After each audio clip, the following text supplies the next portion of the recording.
Je pense que c'est une tendance, même un petit peu plus, c'est un vrai mouvement qui est différent de ce à quoi on a assisté dans les années que Jérôme a pu connaître, avec les supporters fâchés à la sortie du camp des loges, les épiphénomènes dus à des crises de résultats qui faisaient qu'on venait secouer les joueurs. momentané, quoi. Je pense qu'aujourd'hui, on est ailleurs. D'abord, il y a un premier point qui est clair et qui doit agacer profondément, et je le comprends, les supporters.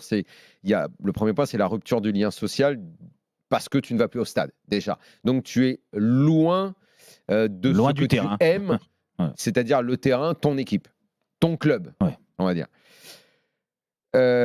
Deuxième aspect que je mettrai en avant, moi, c'est une sorte de dépossession, parce que tu as soit des dirigeants qui sont loin, qui n'existent plus, qui sont devenus des abstractions, ou alors des dirigeants que tu es en droit très logiquement de juger incompétents, parce qu'ils ne travaillent pas bien, c'est ce que tu venais de dire, parce que clairement, ce qui est proposé aux supporters n'est qu'une sorte de série d'humiliations où il n'y a plus la moindre petite fierté, dignité. Ce que je dis toujours, moi, c'est que les supporters, au-delà du résultat final, parce qu'ils le savent bien qu'il n'y a qu'une ou deux équipes qui gagnent dans une année, ce qu'ils veulent, c'est de la dignité et pouvoir supporter leur club avec un petit peu d'orgueil. Le supporter dans le club, moi j'ai toujours pensé qu'il mettait une sorte... C'est comme un investissement, mais c'est un investissement d'affect, un investissement de passion. Et il n'y a pas de retour dans énormément de clubs en France. Parce qu'en fait, on ne raconte plus d'histoire. Dans certains clubs, l'histoire, elle est brisée. À Nantes, à Bordeaux, à Saint-Etienne. Ces clubs qui sont un peu le ciment de notre Ligue 1, qui ne sont pas les gros clubs, enfin qui l'ont été dans le passé, mais qui ne le sont plus. Et qui aujourd'hui, vu qu'ils ont perdu leur grandeur d'antan, ce qu'ils veulent, eux, c'est juste pouvoir exister. Or, aujourd'hui, ils n'existent plus parce qu'ils sont juste humiliés par des dirigeants bidons, des joueurs qui ne les représentent plus, et même pas un peu de fierté avec une équipe qui a du caractère. Je suis sûr que si on demande aux supporters nantais récemment la période qu'ils ont le plus aimé, c'est probablement la période avec Conceição, ou quand ils avaient un joueur comme Emiliano Sala, parce qu'il donnait un truc. Il donnait un truc et tu avais envie, ton investissement passion, il était représenté par un mec qui, sur le banc, avait de la personnalité, comme Conceição, ou comme un joueur comme Salah, qui avait l'impression de tout donner, qui était capable de tirer un peu derrière. Le supporter, il ne demande pas forcément la victoire. Moi, c'est ce que je dis toujours.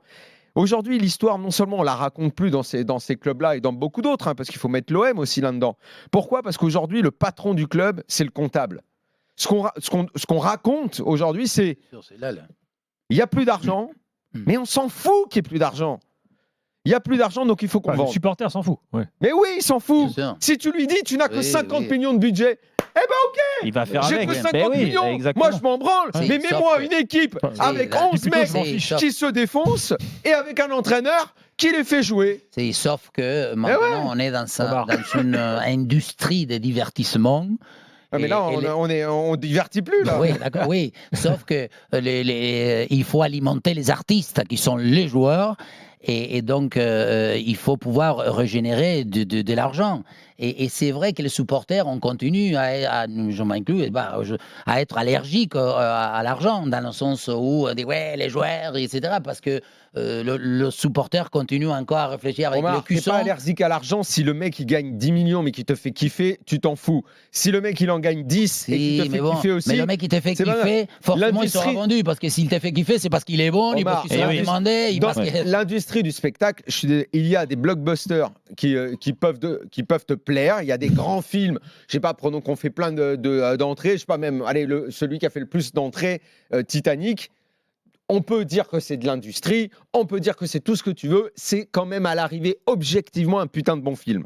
Et à côté de ça, tu vas voir des films d'auteur qui sont faits avec 3 francs 6 sous et qui vont te donner énormément d'émotions et qui vont être des vrais petits chefs-d'œuvre et qui seront faits avec peu de moyens. C'est la même chose avec le Louvre. On peut dire le Louvre, il y a 4 heures de queue, il y a des Japonais qui prennent des photos et tout ce que tu veux et machin et critiquer l'industrie qui est devenue. Mais n'empêche qu'il y a quand même des œuvres d'art à l'intérieur qui sont magiques. Comme quand Neymar au PSG veut faire un bon match, c'est magique. Mais à côté de ça, il y a des petits musées. Il y a des petits musées où tu vas aller, tu vas voir 2-3 tableaux qui vont être magnifiques. Il faut donner un peu de passion. Et aujourd'hui, Nantes, Saint-Etienne, Bordeaux, Nice, même Marseille, ils te donnent rien.